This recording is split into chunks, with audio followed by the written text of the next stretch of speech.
Minasan, o hisashiburi desu. Ayan. So, mag-review tayo ng N4. Meron akong 10 na monday. Ayan. So, isa-isahin natin. Ayan. So, N4 level. So, pag sinabi natin N4 level, kung ano yung napag-aralan natin from N5 is kasama yan.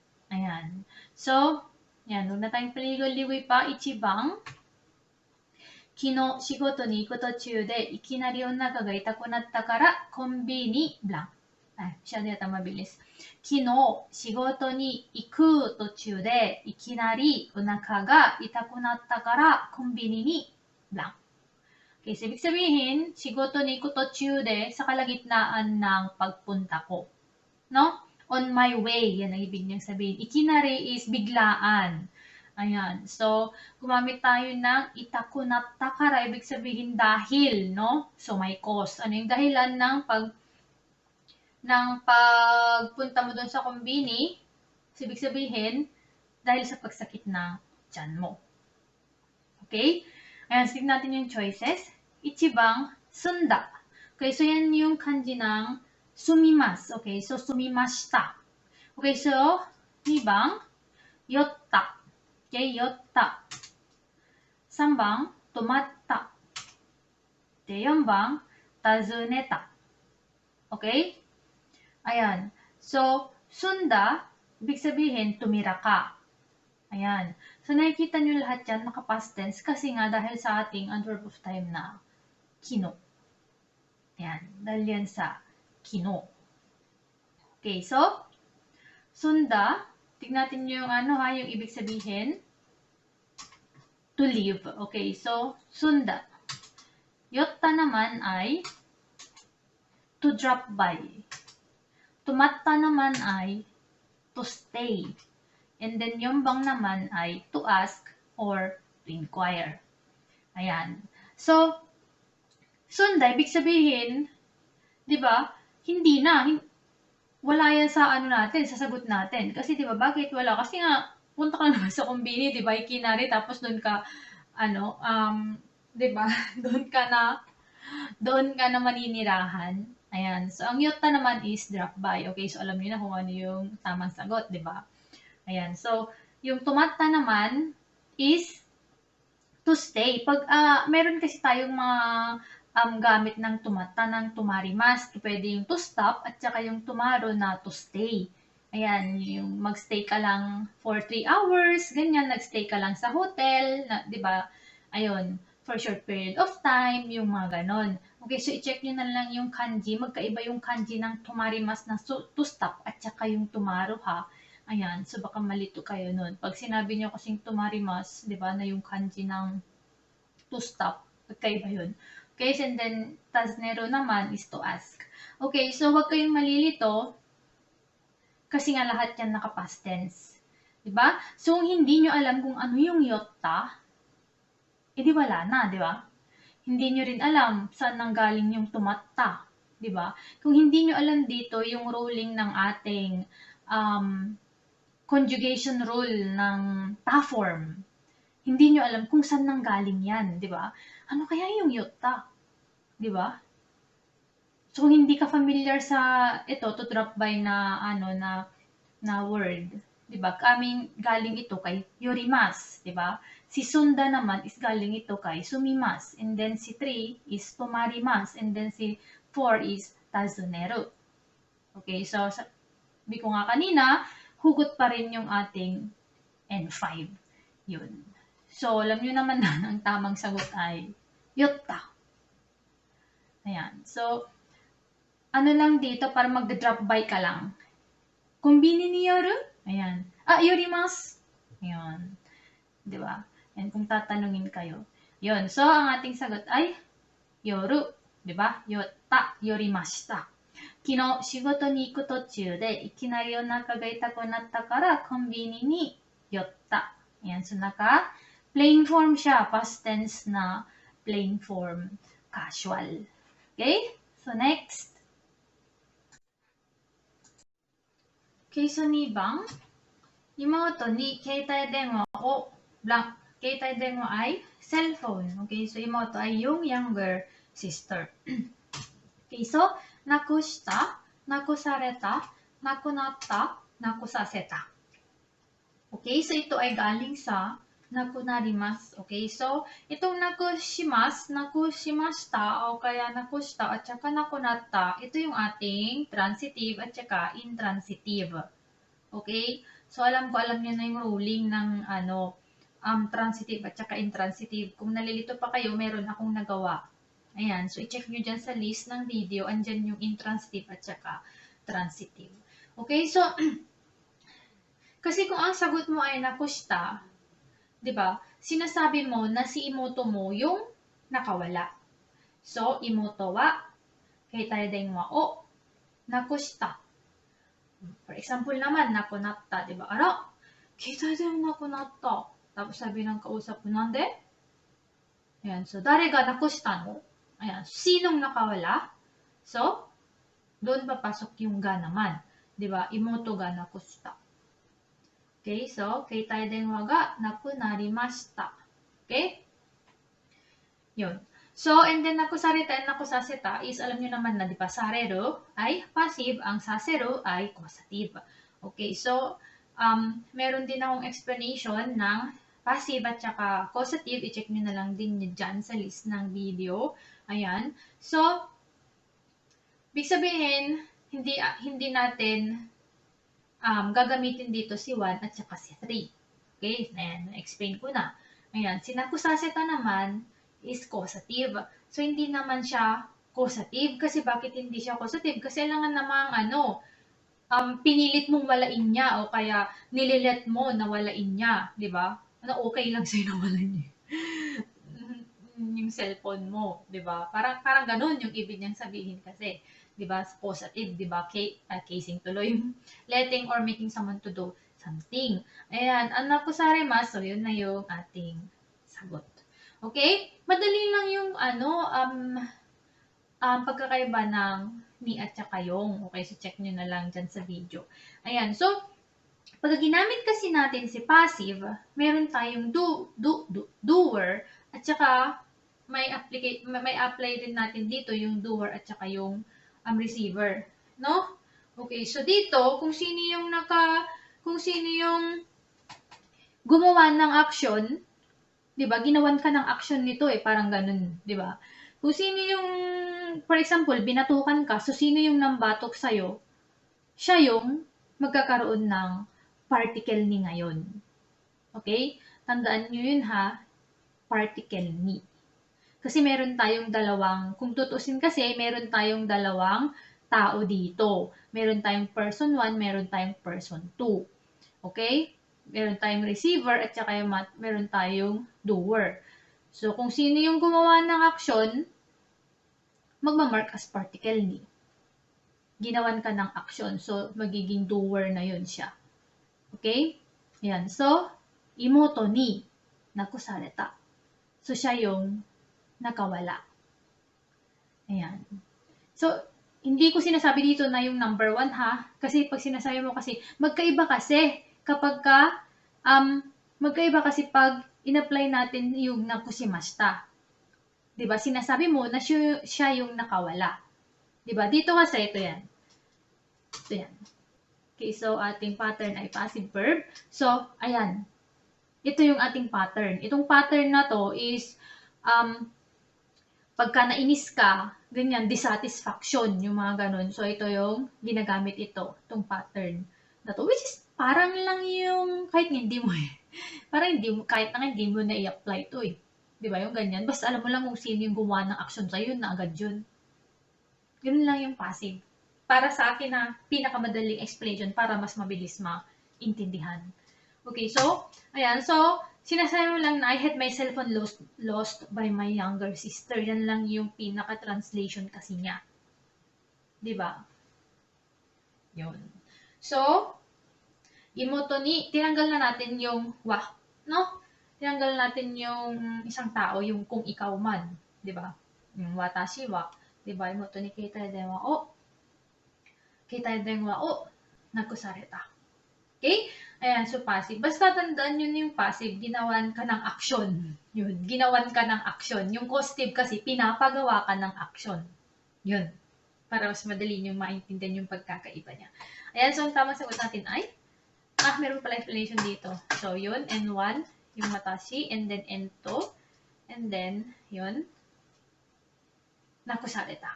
Okay? Or nakusare mashita. Nagka-plain form lang siya. Okay? Yun. So, dito sa pagka nakikita kayo ng ganito, sa GLPT or sa exam, tingnan nyo muna yung choices bago nyo basahin. Kasi ganun ang ginagawa ko eh. Ewan ko lang sa iba. Palagi akong nasa choices palagi. Kasi doon ka magkakaroon ng hint eh. Nakushita, nakusareta, nakunapta, nakusasita. E di, papasok na agad yung passive at saka causative. So, doon mo na tignan. Pero hindi applicable yung 4 at 3. So, nandito siya sa 1 at saka sa 3. Di ba? Hindi applicable yung 2 at saka yung 4. Yun lang naman yun. Ayan. So, yun. So, next. 3番、道の工事ブランク、会社に遅れてしまいました。道の工事ブランク, 会社に遅れてしまいました. Okay, so 道の工事, ibig sabihin merong construction. Yan, sa michi. Construction ba tama kung ano? Tawag translation. Yun. So, ginagawa yung ano. Ano ba bang ibig sabihin ng tingnan natin ha? Construction. Construction yung nasa isip ko. Yun, construction work. Yan nga, merong ginagawa na ayos yung michi.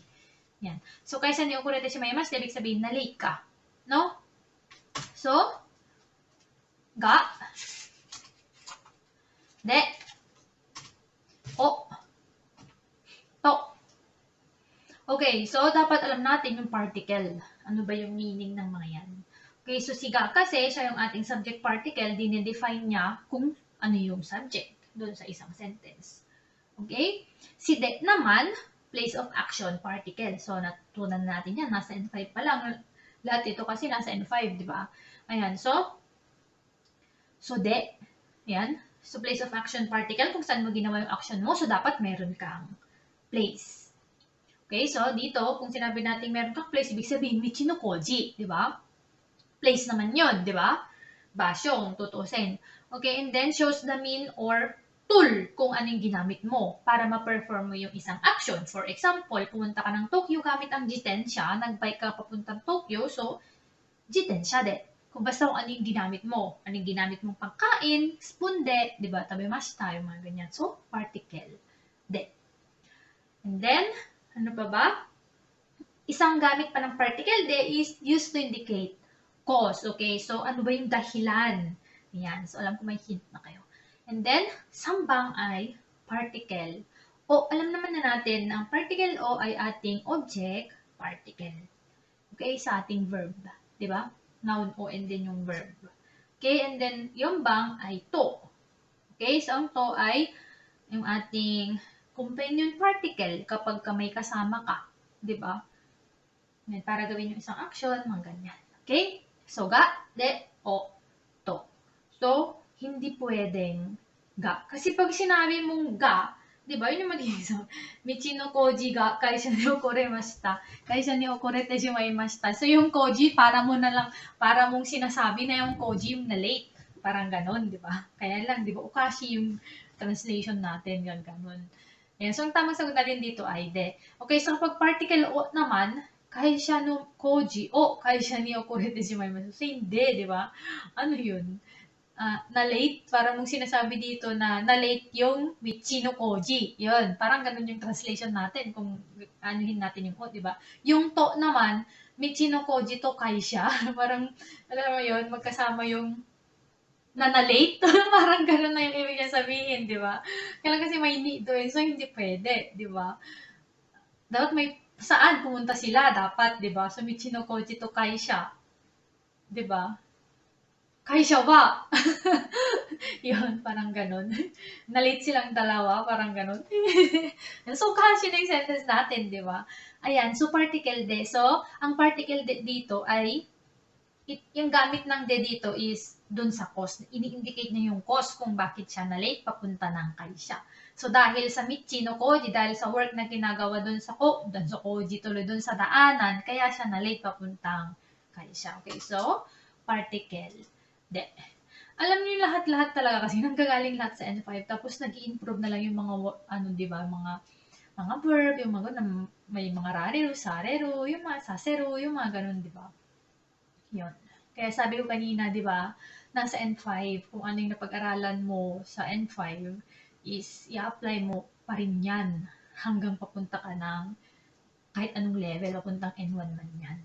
Okay? Yun. So, particle. De, Kenso? Sige, yung bang na pala. Fuyu ni naru to, michi ni blank ga tsumorimasu. Tsumorimasu is to pile off. Parang, yun, pile off. Napupuno siya ay sasabihin ko na yung ano. Yun, so, number 1 is kumo. Number 2 is ishi. Number 3 is yuki. Number 4 is kusa. Ayan. So, alam nyo, kumo cloud, ishi sound tuloy stone, yuki ay snow, and then kusa ay grass. Okay, so alam nyo na, fuyu equals to yuki. Alam nga naman kumo, di ba? Di ba? Imichi yung ano natin eh. Kaya lang kasi kumo, di ba? Pag siguro uulan, ganun. So, doon gagamitin yan, di ba? Pag ishi naman, bato, alangan namang fuyu, di ba? Mapupuno ng bato yung daanan. Ayan, so, kusa, di ba? Fuyu, di ba? Magkakaroon ng madaming kusa doon para may ipon doon sa michi yun, tapos tataas. Di ba? Ano yung forest? Ayan. So, alam niyo na yun, na Yuki na yan. Di ba? Dahil sa Fuyu. Ayan. So, napakadali lang ng yumbang, di ba? Ayan. So, sige. Ayan. So, ang tamang sagot natin ay Yuki. Sambang.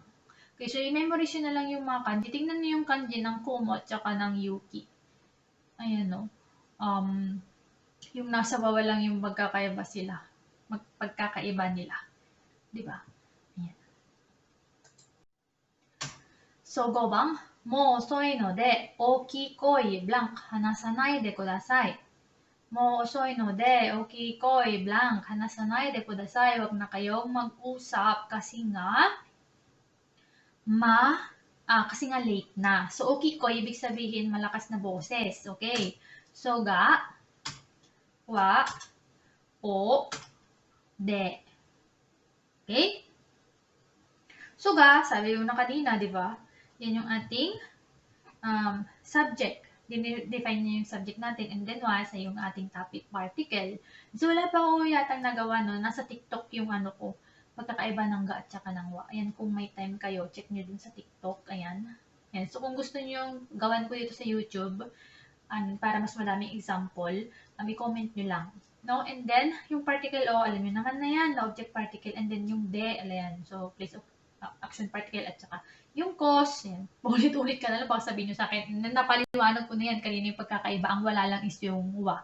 Di ba? Particle yung ating topic, di ba? Particle. So, ibig sabihin, okikoy.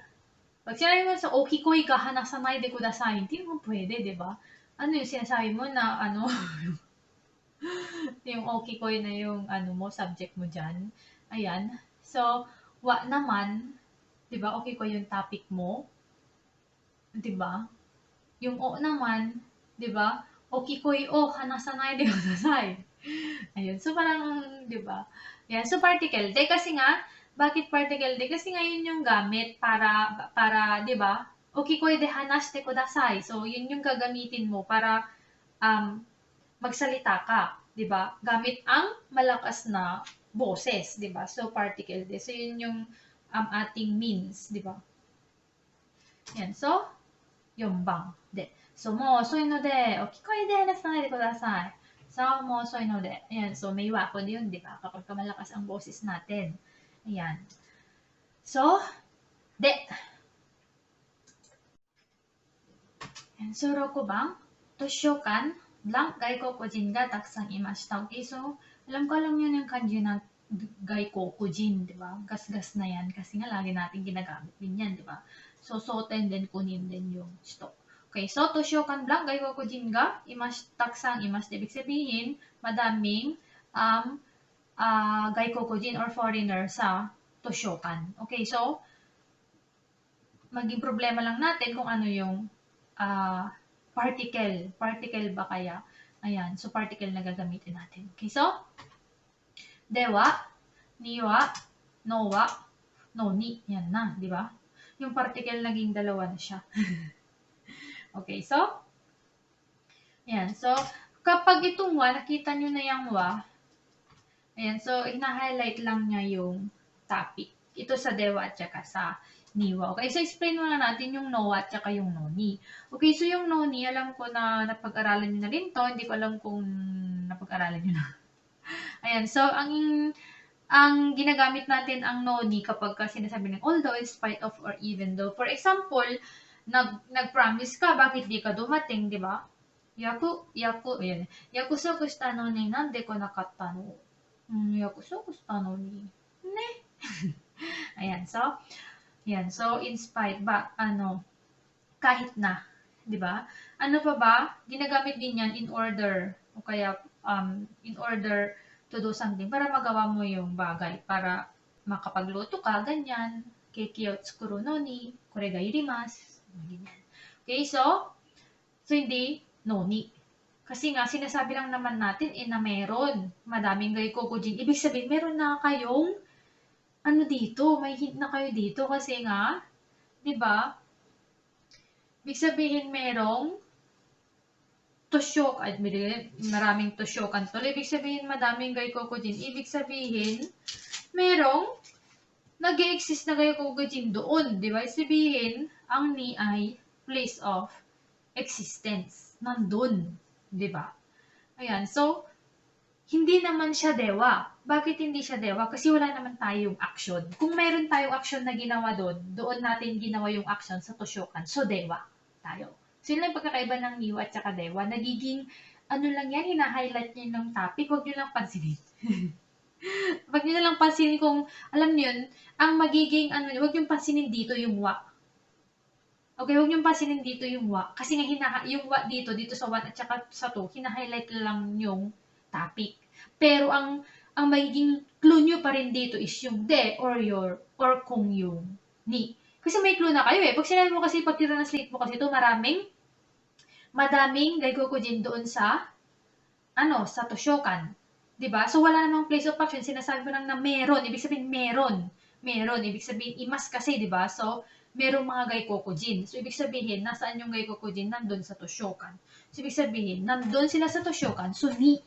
Ayan. So, hindi naman pwedeng yung nowa. Kasi yung nowa kasi, ito yung ating natin, di ba? Noun nominalizer na tinatawag. Yung, alam mo yung verb is ginagawa mo lang siyang, alam mo yung verb ay kung yung verb is gagawin mo siyang as your topic. Topic tuloy, noun. Parang, kekkonsuru nowa. Parang ganun. Parang, magiging noun siya. So, dapat meron kang naka-dictionary form ka dapat. Okay, so naka-dictionary form ka dapat. Di mo pwedeng sabihin toshokan nowa. Di ba? Dapat naka-dictionary form ka. Kasi nga, ang magiging clue mo dito, gagawin mo ang noun. Di ba? Para mong sinasabing dancing, ang dancing is fun. Or dancing is, is interesting. Di ba? Para mong ina-explain. Pagdating dun sa, dito sa, pag gagamitin mong nowa, dancing. So, i-verb mo yung to dance. So, kung hindi mo alam yung yung odorimasu, so gamitin mo lang na dansusuru. Okay, so kapag naka-verb ka na, naka-ru form ka na, dansusuru no wa omoshiroi desu. So ina-explain mo na yung pag-dance, di ba? Yung pagsasayaw, hindi mo sinasabing ang pagsayaw ay interesting. Sinasabi mo na yung pagsasayaw. Okay? Ayan. So, yun yung nowa. So, ang ating tamang sagot ay niwa. Dahil nga sa imas. Okay, dahil sa imas. Kung arimas din yan, ni pa rin yan. Pero kung may kung may kang action dyan, kung meron kang action, so, doon papasok si de. Yan. 7番、昨日庭で草を切り取って大きい怪我をしてしまいました。木の庭で草を切り取ってブラン大きい怪我をしてしまいました。Yung ga dito ay hindi siya particle, kega yan. Kega. Okay, so isang word ang kega. Okay? So, nasugatan. Ayan, sugat. So, kega ha, baka mamaya kasi dalawang particle niya, kega o. Ano kaya yung ga? 'Di ba? Kega o. Baka malito kayo. Okay, so, ichibang ga, particle na naman tayo, no? And then, o, de, ni. Okay, so, hindi naman pwede, kiritot, ibig sabihin, nagbunot ka ng damo. Pwede gamitin yung kusakari, kung ano nyo yun. Pwede rin kusakari, pero kiritot, nagbunot ng damo. Ayan. So, te, o, oki, kega, o. So, hindi pwede, di ba? Sa kamay mo, di ba? Kega, ibig sabihin sugat, ibig sabihin nasugatan ka. Meron kang malaking sugat sa kamay mo. Yun na yun. So, alam nyo na yung sagot dyan. Diba? So, yung ni tuloy. Particle. Bakit particle ni? Kasi nga, dun ka nagkaroon ng sugat. Nandoon yung sugat sa mo, sa kamay mo. Okay? Hindi pwedeng ka, hindi rin pwedeng de. Kung gusto mo ipasok si de dahil sa pagbubunot mo, pwede rin yun. Diba? Pero kasi, diba, kiritot, ibig sabihin, yan siya, naka-T-form siya eh. So, hindi pwede. Diba? Dapat noun, dapat katabi niya noun kapag mga particle. Pansinin niyo, may mga particle, katabi niya ay noun. Diba? Nasa katabi niya ay noun. Okay, so, iba naman yung ating Noah kanina. No? Magkaiba naman yun. Okay? Yan. So, kino niwa de kosa o kiritotte te ni oki kega o shite shimaimashi. So, te ni oki kega o shite shimaimashi. Okay, so, bakit particle din sa niwa? Kasi doon ka nagbunot ng damo. Yan. So, tsugi. 8番。Ayan, sublang 1ヶ月で帰国するからすごくワクワクしています。blank 1ヶ月で帰国するからすごくワクワクしています。So, ang kikoku is returning sa bansa mo. Okay? Yan. So, kikoku. Pwede rin kairu. Okay? 1ヶ月で帰るからwala ding problema. Okay? So, すごくワクワク ibig sabihin sobrang excited ka, ワクワクする. Yan. So, 1番まだ、2番すぐ, 3 ato, yung mo. Okay, so natin yung English na to, still, not yet, mada. Okay, so itong mada na to ay ginagamit natin to kapag kaganyan siya. Ayan, so ating pattern ay mada plus verb stay. Mada, verb stay na. Mada, noun. Okay? Ayan, so, mada 1ヶ月で帰国するからすごくワクワクしています。Diba? So, diba? Hindi. Sugu naman na immediately or right away. So, sugu 1ヶ月で帰国するからワクワクしています。Yan. So, ang mada kasi hindi pa nangyayari dapat, diba? Yan. So, baka sabi ko isa. Yan. So, sambang ay how much or how many left. Ayan. So, yung ibang meaning naman ng ato dito. Okay, and then number 4 is mo or already or not anymore. Pag sinabi mo not anymore, mo ikanai kara soko. Diba? Ayan. Mo nido to konai. Diba? Pagkain mo yung pagkain mo, nido to konai. Ayan, di na pupunta dito. Yan. So, ato. Ayan. So, ang tamang sagot natin dito ay ato. Kasi nga sinasabi mo na meron ka pang natitirang meron ka na lang natitirang 1 month. Diba? Ato 1ヶ月で 1 month na lang, yun na lang yung natitira, 1 month, kikoku suru kara. Diba? Uuwi na ako, kaya sobrang waku-waku ako. Ayan. So, ato 1ヶ月で帰国するからすごくワクワクしています。はい、次。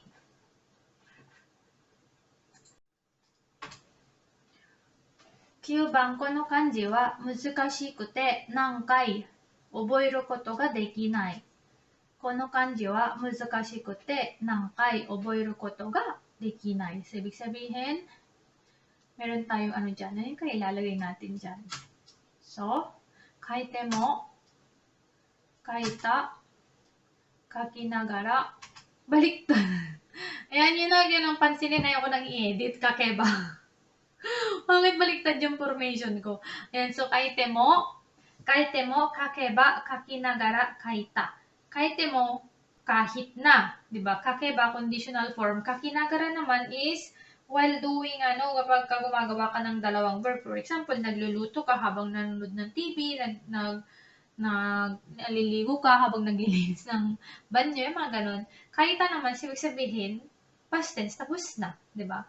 Past tense. Kakimashita, di ba? Kaita. Ayan. So, この漢字は難しくて、何回書いても覚えることができない。So, 覚えることができない、ibig sabihin, okay,覚えれない。ibig sabihin, hindi mo kayang ma-memorize kahit na, ibig sabihin, ilang beses mong isulat. Di ba? So, kakeba, ibig sabihin, conditional. So, dapat may condition dito. So, kakinagara naman, hindi naman pwede kasi nga, wala ka namang gagawin dito, 'di ba? Magsusulat at while, 'di ba? Dito sinasabi mo lang na musukashi yung kanji, kaya hindi mo ma-memorize. 'Di ba? Kaya hindi mo ma-memorize. Yung kaita naman, 'di ba? Nangkai kaita. Nangkai kaita. So, hindi pwede, 'di ba? Ayan. So, ang tamang sagot natin ay ichibang. So, kahit ilang beses ko siyang nankai kaite mo, nankai kaite mo, weru koto ga dekinai.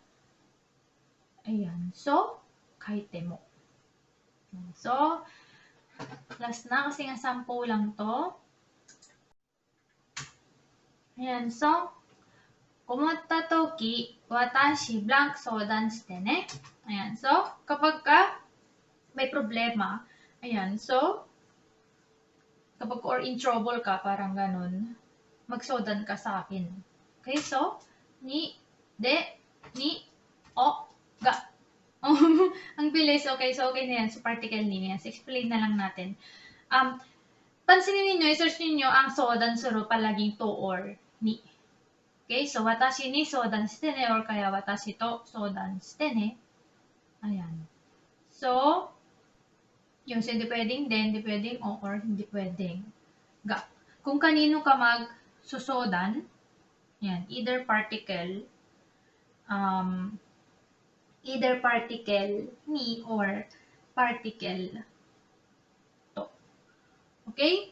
Ayan. So, yun lang. At sana may natutunan kayo. Medyo matagal na rin pala, no? Sanjukpon, medyo matagal pala. Ito yung okay dito sa YouTube, di ba? Kasi nga matagal kahit na isang oras kang mag-explain. Wala kang time limit. Yan, so kapag may question kayo, paki-comment na lang. And then, kapag may request kayo na mga pattern, kasi yung nagawa kong lesson dati, hindi ko na siya pwedeng i-upload kasi nga baka magkaroon ulit tayo ng issue ng copyright. Okay, so wala na yon. Kung meron kayong mga topic na gustong gawan ko ng explanation, paki-comment at gagawan natin yan pa isa-isa. Ayan, so sana may natutunan kayo at sa mga mag-take ng GLPT, gambatte kudasai. Minna nara goukaku shimasu. Ne. はい、これで終わりましょう。皆さんお疲れ様でした。